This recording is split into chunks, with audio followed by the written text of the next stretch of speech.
గుండె చాలా వేగంగా కొట్టుకుంటుంది. చాలా కంగారుగా ఉంది మధురిమకి ఆ రోజంతా. మళ్ళీ ఫోన్ వస్తోంది శ్రీధర్ నుండి.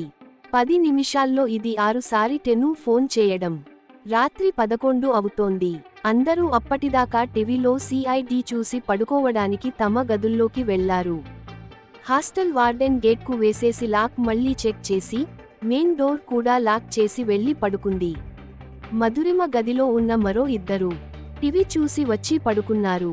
ఎందే మధు, ఇంకా పడుకోలేదా?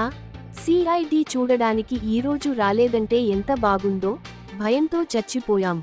సరిగ్గా సస్పెన్స్ టైంలో ఆపేశారు. శ్రీధర్ ఎవరు?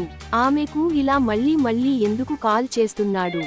మధురిమ అతనికి ఎందుకు ఫోన్ లిఫ్ట్ చేయడం లేదు?